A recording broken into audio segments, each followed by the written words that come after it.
Oke, pemirsa Mom and Kid Banjarmasin Post, kembali kita bersama Bapak Sukmanur Akbar, psikolog dari Ketua Himpunan Psikologi Kalimantan Selatan. Mungkin kita sudah membahas tadi Pak masalah manja tadi gitu. Mungkin sekarang kita beralih ke apa sih dampak-dampak dari memperlakukan anak manja gitu. Apa sih dampak-dampaknya?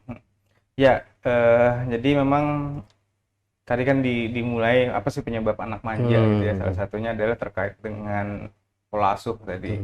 Jadi pola asuh permisif yang memang kita ketika anak minta sesuatu itu sangat mudah diberikan oleh orang tua. Nah itu kan kemudian tanpa aturan yang jelas di situ. Jadi itu dampaknya kepada anak ya ada berbagai macam gitu ya.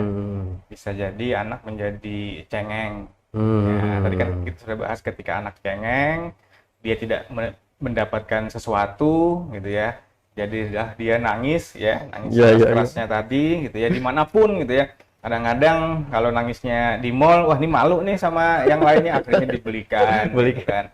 Padahal itu bukan sesuatu yang dibutuhkan oleh anak gitu kan. Jadi ada hal-hal seperti itu salah satunya adalah yang terkait dengan emosi mungkin ya. Kemudian ada juga yang konsentrasi juga ada bermasalah juga di sini sebagai dampak dari anak yang pola asuh permisif tadi yang akibatnya manja tadi. Kemudian ada beberapa juga misalnya seperti tidak memiliki empati gitu ya. Suka minta bantuan orang lain Tergantung gitu ya. dengan orang lain Tergantung dengan orang lain karena kan itu kan kalau yang tidak mandiri manja pasti dia tergantung dengan orang lain, tidak ada karena memang ketika dia mendapatkan sesuatu selalu terpenuhi gitu kan.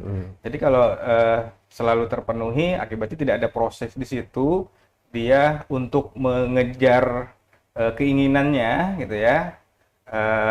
Nah jadilah anak menjadi tidak mandiri, selalu butuh bantuan dari orang lain gitu ya ketika tidak mendapatkan sesuatu. Jadi itu adalah salah satu. Kemudian anak juga menjadi egois di sini.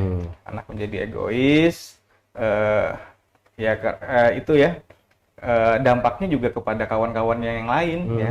Ketika yang lain gitu, dia suka mendominasi jadinya di sana. Kalau memang kawan-kawan tidak memenuhi keinginannya, karena kan kadang-kadang kalau bermain ya anak-anak apalagi yang sudah sekolah, kalau mereka yang lain itu tidak memenuhi keinginannya, dia ngambek gitu ya.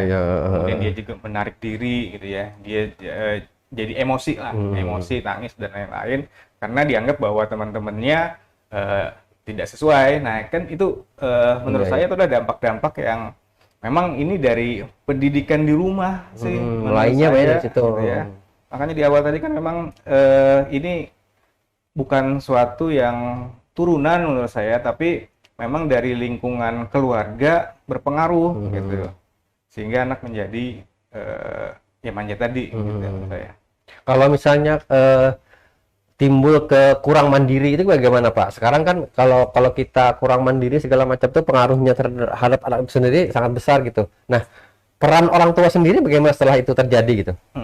Ya, jadi memang kita mungkin ke solusinya gitu ya. Solusinya ketika anak manja, ketika anak kurang mandiri gitu ya. Ketika anak emosi secara berlebihan tadi apa yang harus kita lakukan gitu ya.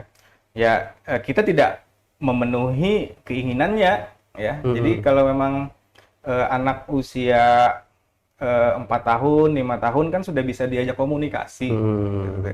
Jadi kalau memang anak itu tantrum atau misalnya ngamuk, ya kita ada aturan-aturan tersendiri. Kamu mau mendapatkan sepeda, misalnya itu harus ada perjuangannya dulu, ada usaha dulu, prosesnya dulu, ada usahanya dulu, gitu ya.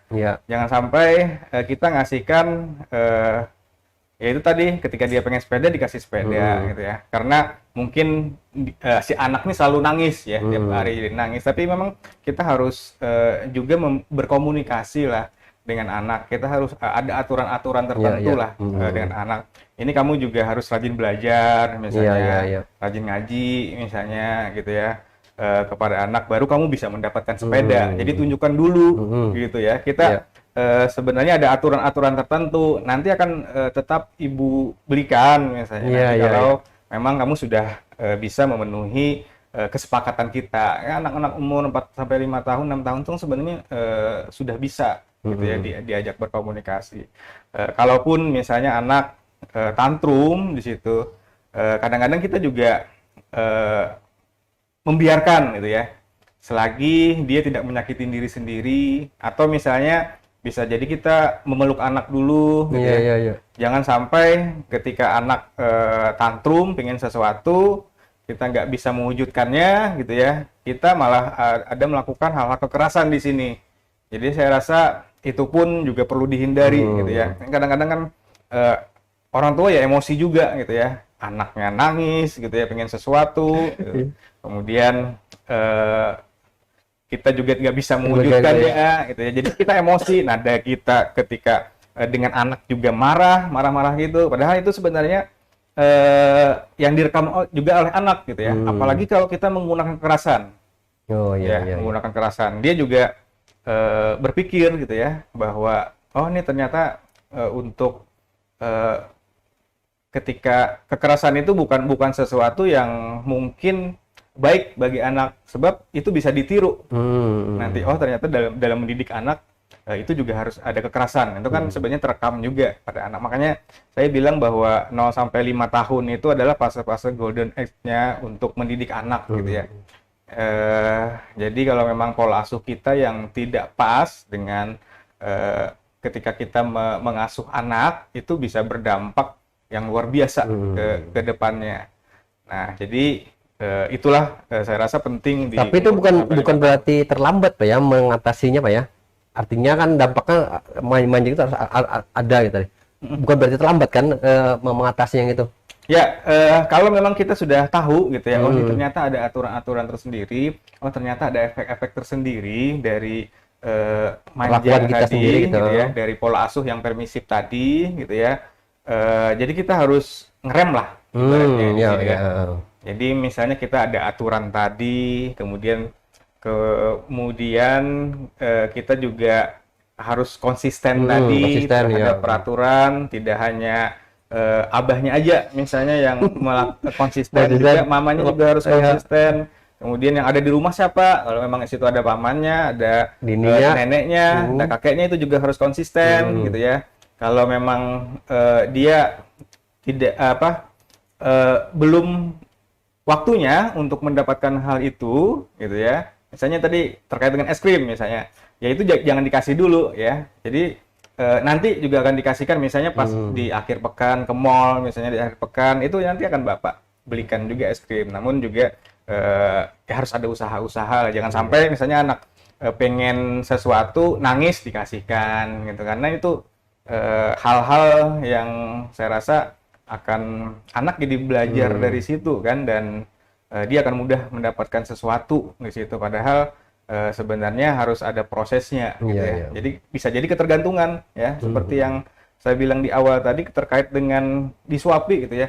Karena anak kenyamanan disuapin terus, dia umur kelas 1 SD gitu disuapin, kelas 2, kelas 3, malah ada juga kasus-kasus yang sampai remaja disuapin gitu ya. Padahal itu sebenarnya bisa gitu ya.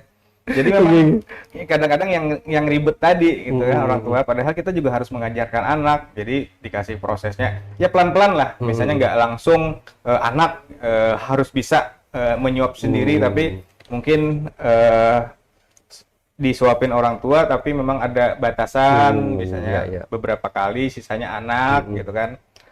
Jadi prosesnya pelan-pelan saja, saya rasa. Artinya memang ini butuh kesabaran orang tua Pak ya, dalam menerapkan konsistensi tadi yang aturan tadi. Saya rasa itu gitu ya. Kesabaran itu ya pentingnya. Itu kuncinya juga kesabaran orang tua, gitu ya. Ketegasan orang tua, kesabaran orang tua gitu ya. Jangan sampai kita menjadi kasihan. Kasihan dia itu maksudnya.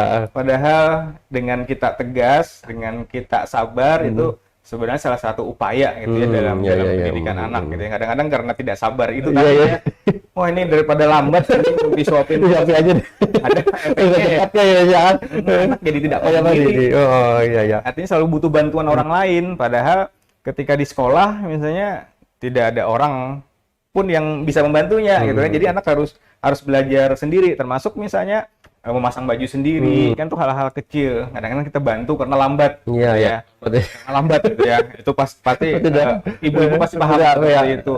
Nah, padahal mereka sebenarnya bisa ya, tapi karena lambat ya jadinya ibu selalu bantu. Padahal kalau memang itu berlebihan, artinya dia semakin usianya semakin meningkat, kemudian selalu minta bajuin misalnya dari mama abahnya gitu kan. Nah, itu kan sesuatu hal yang saya rasa harusnya anak sudah bisa menguasai itu ya, karena sudah umur kelas 1 SD itu kan sudah bisa memasukin kancing misalnya atau memasang kaos kaki gitu ya, atau memasang celana misalnya dan lain-lain, aksesoris sekolah lah sebenarnya seperti itu. Jadi saya rasa tetap harus kita didik anak gitu ya, karena memang anaknya sudah mampu gitu ya, dan jangan sampai berlebihan lah untuk membantu anak. Jadi memang kalau memang berlebihan itu saya rasa bukan suatu kasih sayang yang sesuai dengan aturan di pendidikan ya, tapi memang kita harus mendidik anak biar anak bisa lebih mandiri ya. Mungkin akan membantunya nanti di kehidupan yang akan datang. Nah mungkin Pak, perkembangan anak kan beda-beda Pak. Mungkin SD kelas 1 mungkin sudah bisa mungkin masang sepatu lah. Ada juga yang mungkin yang kelas 2 baru bisa. Itu mungkin ada pengaruhnya nggak Pak dengan perkembangan anak itu sendiri? Jadi saya rasa gitu ya, karena memang kalau kita mendidiknya dengan sesuai dengan tumbuh kembang anak gitu ya, ada perilaku anak yang memang di situ sudah bisa sebenarnya.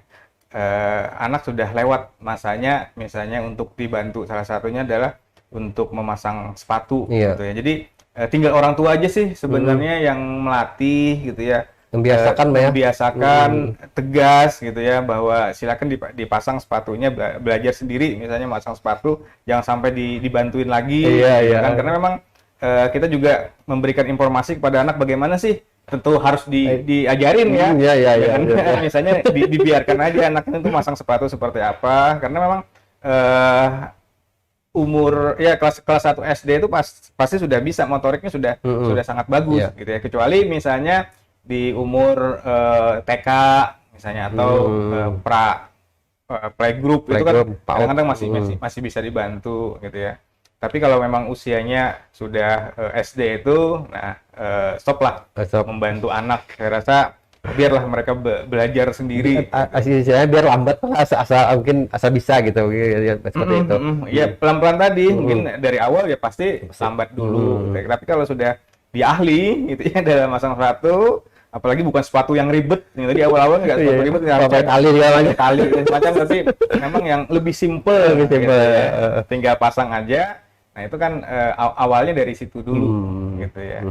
Nah mungkin terkadang Pak ada tadi mungkin dengan kekerasan gitu. Kadang orang tua menilai bahwa dengan kekerasan anak ini bisa patuh gitu. Nah mungkin apakah memang kekerasan memang sangat dibutuhkan atau tidak boleh sama sekali gitu Pak?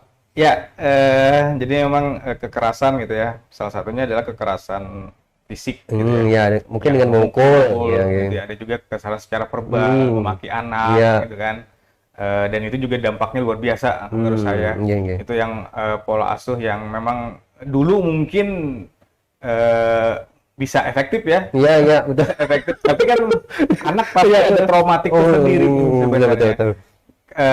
Kalau memang seperti itu untuk mendidik anak, berarti dia bisa belajar. Oh ternyata cara mendidik anak seperti itu harus dipukul ya anaknya, bisa jadi dipukul bisa jadi itu karena pengen membuat patuh orang lain gitu ya, dia bisa meniru ke teman-teman yang lain, makanya karena itu orang-orang terdekat ya, orang tua ya, kadang-kadang dia ada pembelajaran yang salah. Iya. Gitu. Jadi tidak dia keluar juga seperti itu.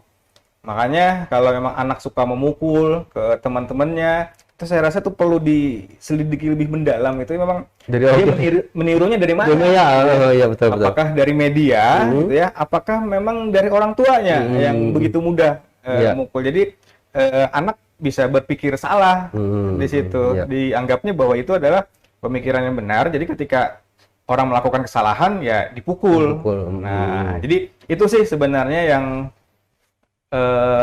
beberapa kali tema juga di sini kita mengangkat tentang kekerasan ya di pos itu. Mungkin itu adalah salah satu yang keliru gitu ya untuk mendidik anak. Mungkin Jangan sampai sekali Pak ya. jangan sama sekali lah untuk melakukan kekerasan. Karena memang kalau kekerasan kepada anak sendiri, kalau memang dilaporkan nih pelakunya dari kalangan orang tua atau keluarga terdekat itu tinggi gitu ya. Nah, jadi memang kita harus ada konsekuensi-konsekuensi di sini yang diterapkan, ada hukuman, tapi hukumannya adalah misalnya mengurangi jatahnya atau haknya anak gitu kan. Jadi itu yang kita harus lakukan. Jadi saya rasa untuk memukul, memaki-maki anak, stoplah, jangan sampai hal itu terjadi lagi. Ya tadi mungkin yang terpenting tadi malah yang untuk mengendalikan tadi ya harus bersabar lah gitu ya. Betul. Bersabar. Bagaimanapun perilaku anak kita harus bersabar untuk menghasilkan anak yang mungkin yang lebih baik lagi gitu lah. Ya. Mungkin.